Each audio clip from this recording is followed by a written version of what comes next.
Hi, it's May. Some of my favorite things are idle anime, otome games, as well as Genshin Impact. When choosing what projects I want to work on next, I like to connect my inspirations and interests with what I'm drawing, since that way I'm very motivated and invested. Because of this, I decided to draw some Genshin Impact characters into a idle AU and create sprites with expressions for a otome-like game. Overall, I drew 16 characters with 2 poses and 6 expressions, each as sprite versions. Later on, I then also drew some CG-like illustrations inspired by what I had seen in games like Ensemble Stars, Idler 7, Hypnosis Mic, or B Project. This was probably the biggest project I've worked on up until now. I started drawing for it in March and finished in around November. Because I drew so many illustrations, I decided to make multiple videos about this project. I already made 4 videos about it, talking about one idol group in each one of them. And in today's video, I'll talk about the overall project. So in case you haven't seen the first 4 parts yet, it would be good to check out those beforehand, since I refer to all the groups from the videos. In this video, I want to give you a nice overview of how I realized this project. For now, let's start with the preparation for the project. First, I'll talk about the whole idea and concept. I wanted to establish some idol groups with different Genshin characters in them. The groups were supposed to have distinct outfits and a unique music genre. To help me define these things, as well as the outfits and illustrations later on, I gathered a lot of references. The most references were probably from Ensemble Stars. I used the groups as inspirations for music genres and the CGs as inspirations for the illustrations I drew later on. Other idol fandoms I included in my reference boards were B Project, Tsukiyata, and Idol 7. Then I also got references from Mahoyaku, Promise of Wizards, since I recently had finished going through some of the cards there. Some A3 or Actor Dict Actors references were included in my mood boards as well. Getting all the references by picking out some of my favorite cards was a lot of fun. I was really inspired by it, and seeing the characters from these fandoms just makes me really happy. I then came up with the groups for the characters. First we have Dainsleeve, Diluc, and Kaya with the idol group Nebulous. They have a darker supernatural vibe with a space theme and more edgy music. Then Zhongli, Child, Alhaitham, and Kaveh in the idol group Jikel. Here I wanted to go for more of a royal, bright aesthetic with some classical elements in it. Next would be Venti, Zhao, Kazuha, and Wanderer as members, with the animo boy group Phonemo. For these we have a darker aesthetic but with a more modern and indie sad vibe than for Nebulous, for example. And finally Heizo, Chongyun, Albedo, Zingsho, and Ether for the last idol group called Shine, with an X for the eye. They have a bright, cute vibe and do more happy pop music.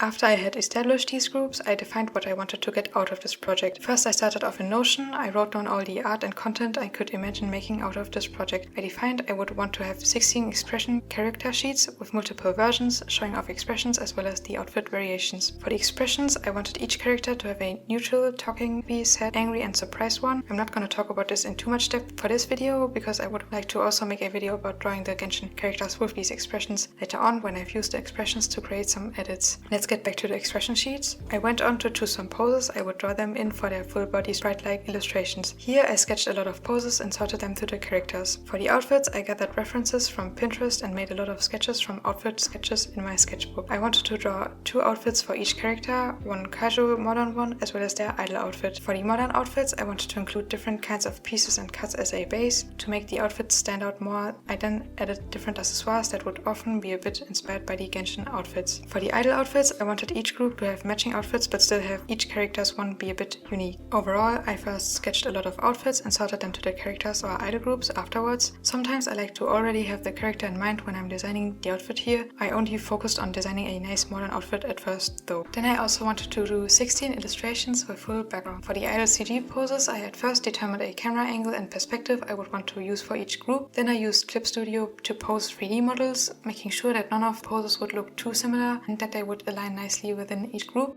Okay, and that's it for all the preparation for this project. Now I'll move on to talk about all the steps and the workflow I used for executing the project. Defining a good workflow and having clear steps is really important to me, since I like to be organized, especially when working on a project as big as this one. So I hope you can also take away some things from hearing this, or at least get a better view of how I approached this whole project. I'm also gonna mention some tactics I used to speed up my process, like how I set up the files and so on. Now for the steps I took to realize this. I started off with the character sheets, since I could design and define the outfits there. For this, I went with my regular illustration process of the sketch, line art, colors, and shading. However, around a week after I was done with this, I critiqued all the sprite illustrations. I realized the outfits looked too boring and plain to me, so I added accessoires afterwards, mostly inspired by the characters' in-game design. I also asked my family for feedback, and I'm very grateful they took the time to comment on some things. And with this feedback gathered, I went on to fix my illustrations and add the accessoires. Now let's talk about the file and layer setup I used for these sprite illustrations, in case you want to create characters character sprites with multiple outfits like I did, this will include some tips for this. I had 2 files including a sprite each. I used the same folder structure for the sketch, lines and colors. Here's the layer and folder structure I would find most useful when working on a project like this. In the sketching phase, I like to have this structure. Each outfit gets a separate folder and the body and head are in other layers. Within my lines and color folders, the layers that would be visible for the final illustrations, I had the body and head as a base. The skin color folder included 2 versions for the shadows, since for both outfits they would appear different. Then I had a folder with the idle outfit, including the lines and colors, as well as one for the modern outfit on top.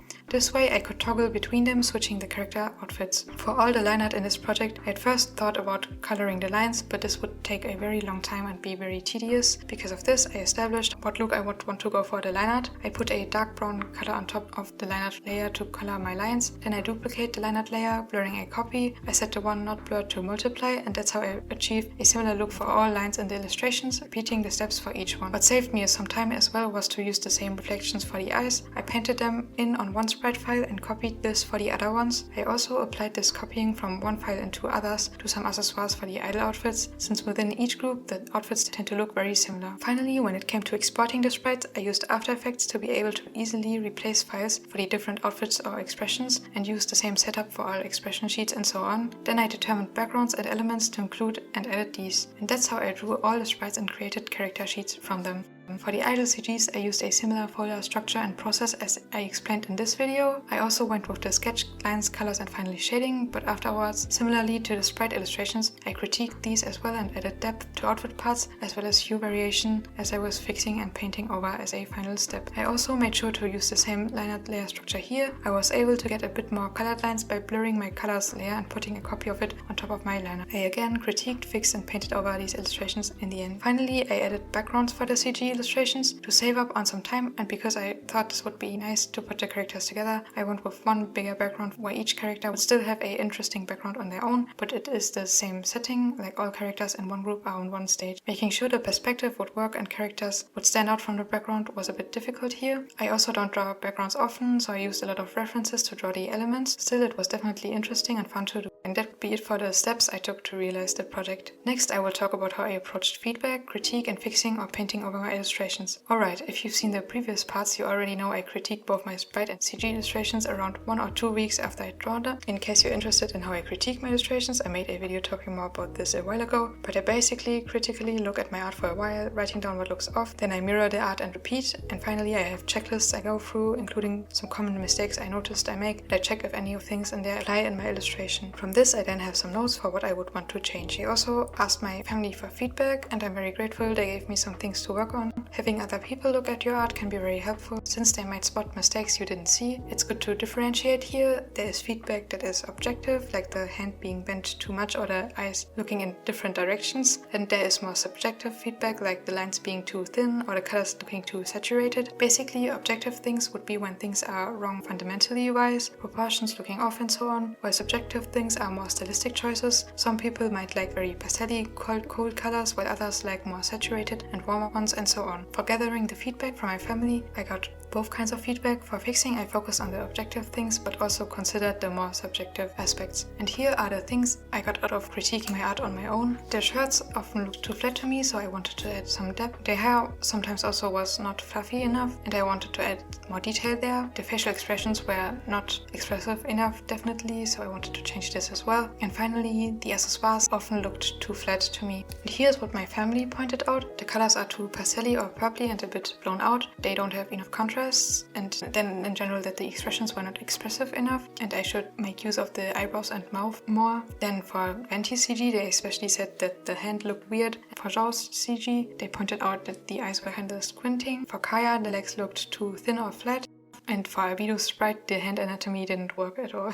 Alright, and here's how I implemented the feedback. I'm gonna demonstrate this with a character I drew for once with the sprite illustrations. Here I only added accessoires and changed up what I wrote down during my critique. I only adjusted the colors in the end after exporting all sheets. The good thing with color adjustments is that this is often possible. The only thing I already changed up to add more contrast before exporting would be that I duplicated my shadow layer for each colored outfit part. For the sprite illustrations as well as the idle CGs, I at first went into files and exported the characters as simple PNGs. I then applied applied the same filter masks to adjust the colors. For the idle CGs, I often separated the head to be able to make more adjustments to it. I painted over the eyes and added flyaway hairs or changed up the expression. Then I went through each aspect I wrote down. Often it was just a lot of liquefying and moving things around while mirroring. I especially wanted to make sure the faces would work when drawing the illustrations here. But also, since the colors looked too blown out and a bit boring to me, I for example added some hue variation and increased the contrast, and because the clothes often looked too flat to me, I added depth to parts of them in this stage. For the expressions in the sprite illustrations, I actually drew them in a separate file since I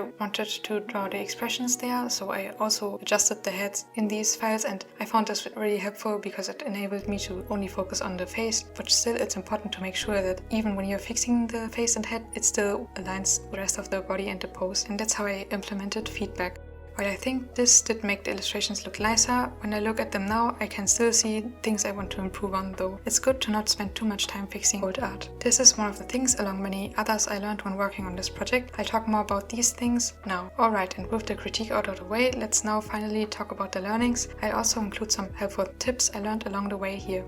Let's start with the preparation. Overall, I mentioned the importance of planning, but not over planning here. What you have to keep in mind is to approach everything, whether it's planning poses, the file setup, or outfits, mindfully. You should already have thoughts about it, maybe taking some notes and not just experiment mindlessly, since this can eat away a lot of your time. For example, just randomly combining outfit pieces or using 3D models with no thumbnail sketch beforehand are two things that took away a lot of my time here, which I could have prevented by doing some thumbnail sketches for the poses and or all outfits before. Planning helps me personally a lot to be able to focus on just drawing later on, but I don't want to spend more time on it than necessary. So I'd say first write down your goals in the project. What kinds of illustrations do you want to draw? What do you want to learn by drawing them? What are you going for visually? What reaction do you want to get out of people? You can of course gather some references here, but don't overwhelm yourself. From the goal, you can then establish the poses, outfits, layer structure you'll use, and so on. I also mentioned doing a test illustration to see if you even enjoy drawing what you plan to draw and how the file setup would, for example, work. Here you can give yourself some room to experiment, whereas later on, when you've determined most things,